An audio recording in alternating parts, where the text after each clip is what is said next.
Okay, so today has been an emotional day. I know it's been a while since I've posted anything about my progress. Um, all of the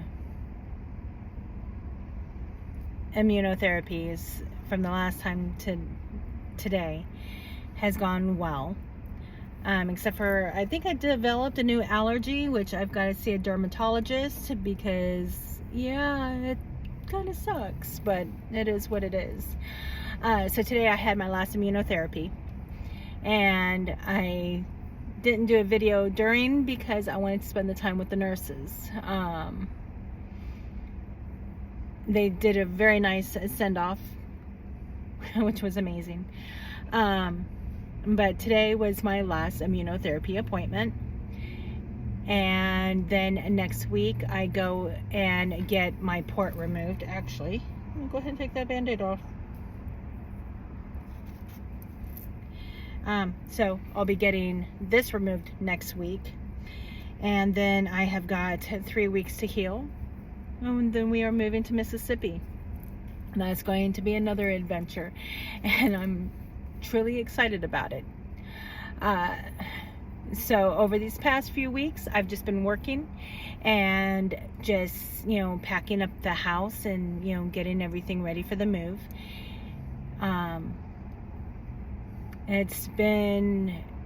This has definitely been a very empowering adventure. I'm not gonna lie, I had my ups and downs. Everybody does. And, I have been going through and, accepting the new norm, not having breast. It still gets a little bit hard every now and then, but I'm managing pretty well. But now within my treatment, all I have to do is which the doctors are working on getting the information all sent to my next office out in Mississippi. And then I just go in and see a doctor once every 3 to 6 months for a couple of years, just to make sure everything's, going well. And when I get out to Mississippi, I do need to see a cardiologist to check on my heart. And then I also am going to work on getting an appointment for dermatology set up for when I get out there. And yeah, so everything is going great. Now the only things that is a tad bit concerning is just our move. And so here in the state of Washington, they can penalize tenants for leaving early, even though, I'm trying to get out to go and be with my family with,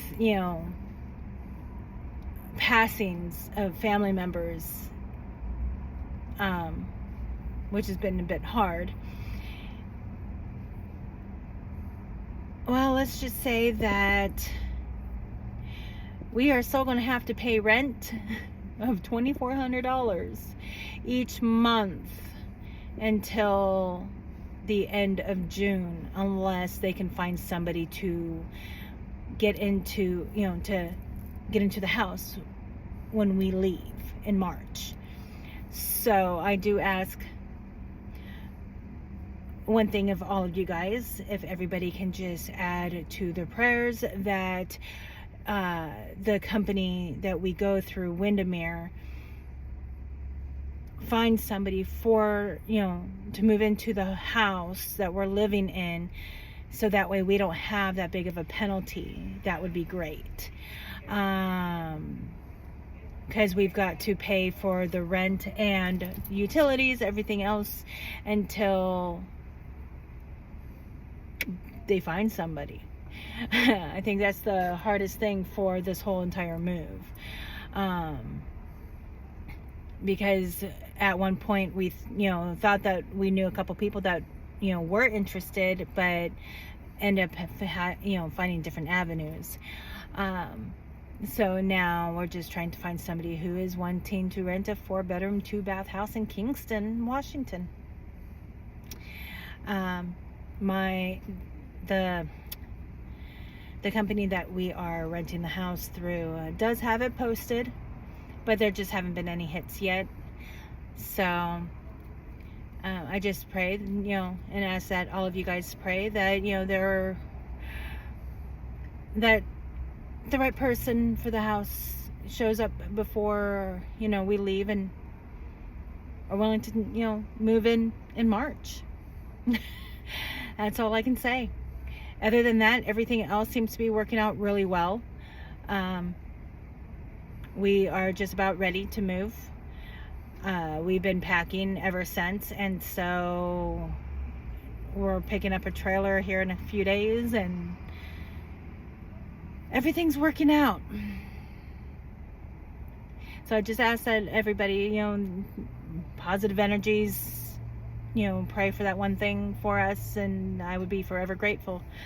As for the rest of my journey, this chapter is closing, which is amazing. And then next will be a whole new chapter, and that is living out in Mississippi with my husband, Felicity, and Joey, and, then my family members I haven't been with for years. So, just building those relationships and being there for family is huge. And, I didn't even realize just how much of it I had missed until after the passing of my mom, whose birthday was yesterday, the 8th. Happy birthday, Mom.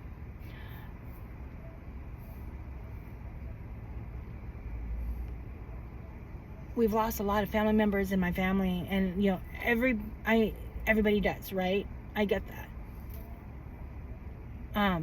But unfortunately, I was not, and partial of it is my fault too, but I was not in with the families, so I didn't really know or even get a chance to be there for the family when we had passings.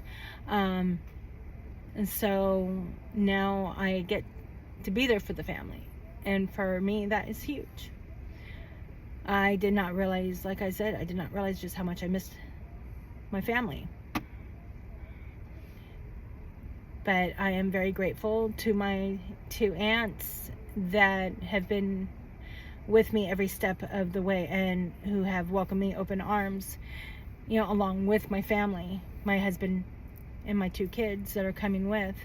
And I'm grateful for my brother Michael, who even before my mom passed, him and I were talking at least a couple times a week over the past few years.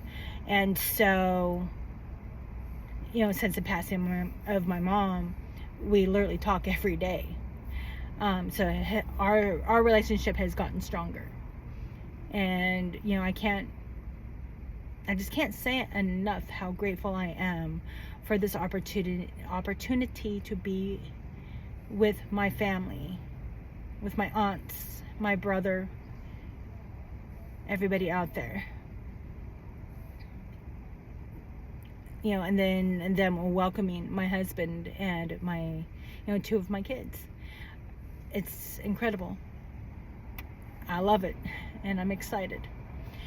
Anyway, I will try to post next week after or before I get my port removed, and let you know how things go with that. Now, with the port removal, it is being done in-house, in office rather.